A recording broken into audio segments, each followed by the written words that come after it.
Indenizações por assaltos em agências dos Correios. As indenizações que os empregados dos Correios podem ter. Esse é o tema deste vídeo, espero que você goste. Eu estou gravando com base num texto, num artigo que eu publiquei sobre o assunto. Não é a primeira vez que eu abordo esse tema. E por que que eu estou relembrando ele agora, reforçando? Porque tem pessoas que acham que pelo fato de o Correio ter deixado de ser, né, os Correios terem deixado de ser banco postal, que os assaltos acabaram. Conversa fiada, os assaltos estão acontecendo todos os dias praticamente nessas agências dos Correios. Por quê? Porque a segurança é fraca. Os Correios preferem pagar advogados para defender ele, preferem fazer outras coisas, outros investimentos do que investir na segurança dos seus empregados. Então isso acaba o quê? Chamando, atraindo os assaltantes, porque sabe que lá tem dinheiro. Quando era o Banco Postal, de 2003 ali até mais ou menos 2019, era muito mais, foi uma coisa assim, astronômica a quantidade de assaltos, uma pandemia de assaltos. Agora, né? Agora, depois que deixou de ser banco postal, continua, porque lá tem encomendas, lá tem o dinheiro, né, do próprio serviço postal, lá tem as contas que são pagas aos Correios, então continua tendo assalto. Isso é triste. Por quê? Porque a mídia nunca relata o lado do trabalhador. O trabalhador que fica muitas vezes com síndrome do pânico, com estresse pós-traumático, com depressão pós-traumática.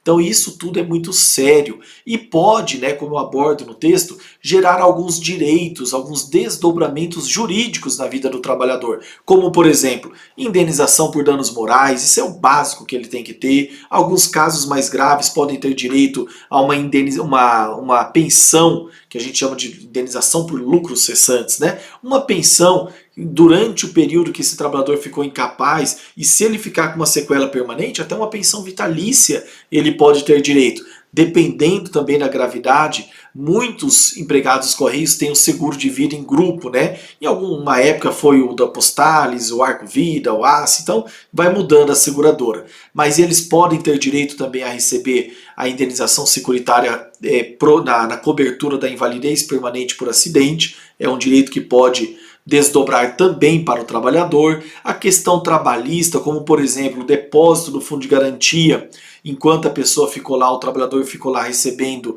o auxílio-doença, que tem que ser no Código 91, se a agência dos Correios, o gestor não emitiu CAT para todos os empregados que estavam lá dentro da agência na hora do assalto, está errado, tem que emitir. Então se o empregado não teve a sua CAT emitida, pode entrar com pedido, entra com testemunha para provar que estava lá naquele ambiente, tem direito ao fundo de garantia. Quando retorna do auxílio doença, caso ele tenha ficado afastado, vai ter um ano aí de garantia de emprego, Correio não manda embora a empresa pública, manda embora sim, toda hora o Correio vai lá, faz umas CIDs, muitas vezes abusivas, e manda os seus empregados, até por perseguição, embora. Isso é um absurdo, tá? Então, se você é um empregado dos Correios que passou uma situação dessa, de agência onde você estava, foi assaltada, saiba que você tem direito a uma indenização. Busque os seus direitos. Ah, mas doutor Henrique, eu não fui, não teve uma arma na minha cabeça, eu não fui agredido fisicamente, eu só estava ali na agência. Todos da agência têm direito.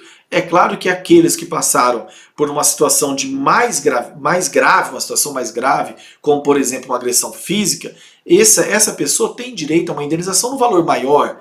Agora não quer dizer que aquele que apenas estava ali no ambiente também não tem direito, né? Não vai ter um dano e consequentemente vai ter direito a uma indenização. Então todos têm. É claro que na proporção daquilo que sofreu. E cada ser humano reage de uma maneira. Às vezes, uma pessoa que só estava na agência e viu aquela situação ali traumática, ainda que ela não tenha sido feita refém ela mesma ali, com revólver, mas pode ser que ela desenvolva uma série de problemas psiquiátricos, de estresse, de consequências para a vida dela, que às vezes é muito sério também. E ela pode ficar até inválida. Então, assim, é muito importante chamar a atenção a isso. Os tribunais estão constantemente reafirmando, né, a questão da responsabilidade dos Correios, principalmente nesse período em que foi banco postal e tinha que ter implementado as medidas de segurança. A gente sabe que um ou outro estado até tem uma medida de segurança, porta giratória, câmeras, mas isso é exceção. A grande maioria das agências não tem segurança, são abandonadas, apesar de os sindicatos em muitos estados, eu mesmo, no escritório que eu sou sócio, a gente advoga para alguns sindicatos de correio, de trabalhadores dos Correios, e a gente sempre está lá na justiça lutando para que os Correios implementem medidas de segurança, mas eles fazem conta, né? Falar, é mais barato a gente ficar brigando na justiça, pagando advogado, do que efetivamente cuidar da vida do trabalhador. Isso é um absurdo. E como que muda? Como que muda? Doutor Henrique, como que muda essa realidade? Quando cada pessoa individualmente vai lá e busca o seu direito. Porque daí a empresa, né, os Correios vão ver que sai caro não respeitar direito. Então vamos regularizar isso daí. Para quê? Para que ela mude essa cultura aí econômica, né, de ver o trabalhador. Está muito errado, tá bom? Espero que você tenha gostado, compartilhe com seus amigos. E esse vídeo serve não apenas, eu gosto até de ampliar um pouco mais o leque, não apenas para aquele que sofreu dentro da agência, mas aquele carteiro que está lá, às vezes, na rua indo fazer uma entrega, sofre um sequestro relâmpago, por exemplo, já atendemos casos disso. O cara foi lá, foi vítima de um sequestro relâmpago para roubar as mercadorias que estavam sendo entregues. Entra na mesma situação. É uma atividade perigosa, os Correios têm que adotar medidas de segurança para os seus empregados.